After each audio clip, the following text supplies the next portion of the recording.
செங்கல்பட்டு மாவட்டம் திருப்போரூரை அடுத்த புதுப்பாக்கத்தில் இயங்கி வரும் சென்னை டாக்டர் அம்பேத்கர் அரசு சட்டக் கல்லூரி மற்றும் தமிழ்நாடு டாக்டர் அம்பேத்கர் சட்ட பல்கலைக்கழகத்துடன் இணைந்து சட்ட இளங்கலை மற்றும் முதுகலை பட்டப்படிப்பை நிறைவு செய்த மாணவ மாணவியர்களுக்கான 2வது பட்டமளிப்பு விழா இன்று கல்லூரி முதல்வர் ஜெயகௌரி தலைமையில் நடைபெற்றது.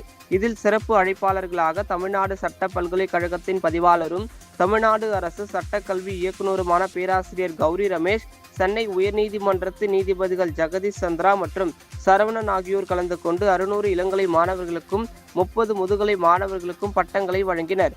அப்போது பேசிய நீதிபதி சரவணன், இன்று பட்டம் பெற்றவர்கள் இந்த புனிதமான தொழிலை பணத்துக்கு விலை போகாமல் அர்ப்பணிப்புடன் பொதுமக்களுக்காக சேவையாற்றிட சமூகத்தில் நன்மதிப்பை பெற்றிட வேண்டும் என வாழ்த்தினார். விழாவில் பட்டறை பெரும்புதூர் அம்பேத்கர் அரசு சட்டக்கல்லூரி முதல்வர் கயல்விழி, கல்லூரி மாணவர்கள், பேராசிரியர்கள் என ஏராளமானோர் கலந்து கொண்டனர்.